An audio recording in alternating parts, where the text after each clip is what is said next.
Well, by all means, a very informative session here at the Gallagher Estate. So it's all about the NEV sector and the opportunities that are presented by this particular sector, especially because it's all about fighting climate change as well.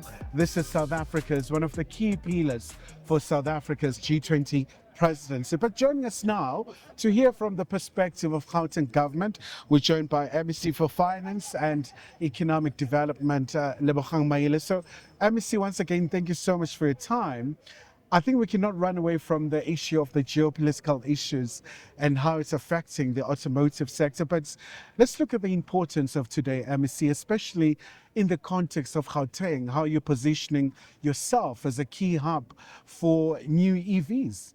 Thank you very much. You are correct. The geopolitical developments have got serious implications, especially for the automotive sector in South Africa, because as you know, we are a serious player in the sector as South Africa.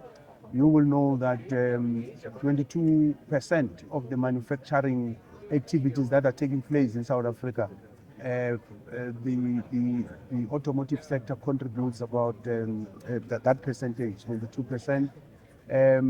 So we have a very important role to play, and the sector employs at least 110,000 people in formal jobs. So we've got a very, very, very important role to play, and you can't ignore the developments. So as Gauteng government, we thought it's important to firstly mobilize everyone in the sector so that we can speak with one voice, we can plan together, we can agree on what are the challenges, and we can put a program in place. And that's why we have commissioned the CSIR through one of our entities, AIDC, to develop a strategy for the new energy vehicles. And they've completed that strategy. We will be unveiling it and rolling it out. And that is part of our economic development plan. And let me see, obviously, I would imagine the issue of job creation, it's very key. For green economy, what could be the opportunities, especially as a way of allaying fears from the people? I mean, with every radical change, there's always skepticism, there's always resistance. No, definitely. And but at this point, I think the situation is so desperate that all of us and the people want anything that can help grow the economy, anything that can create jobs. But of course, it must not be at the expense of the environment. So there are certain fundamental non-negotiables like protecting the environment, protecting our interests, and making sure that we look at new and future industries and look at what are the things that can help us fast track the development of the different economic sectors, which includes looking at our minerals like lithium, nickel.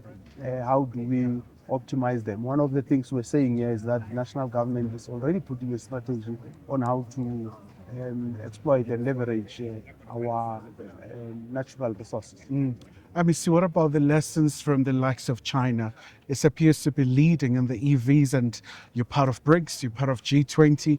I would imagine there's quite a lot of peer sharing exercises there.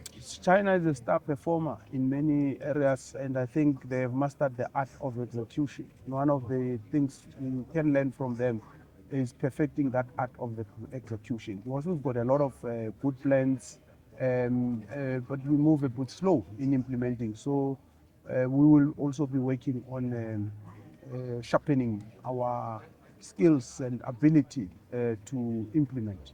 Before we let you go, Mr. the issue of energy security has been a major issue in South Africa. I mean, even now we talk about just energy transition. So how do we ensure that, for example, the infrastructure is rolled out, but also be able to provide, this new revolution, so to speak? The good thing is that the Minister of Energy a few days ago has made a bold declaration that we are on the verge of completely eradicating load shedding.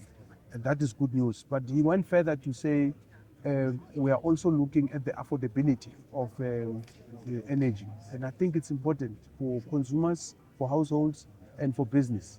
Because if energy is reliable, it's affordable, it means we will be able to be more productive and be able to have a lot of other activities as part of reindustrializing.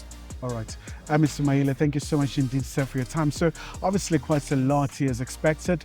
It's a 2-day, a very inaugural session where the industry players, the policymakers, and many other stakeholders are here at the Gallagher Estates. So stay tuned for more comprehensive coverage.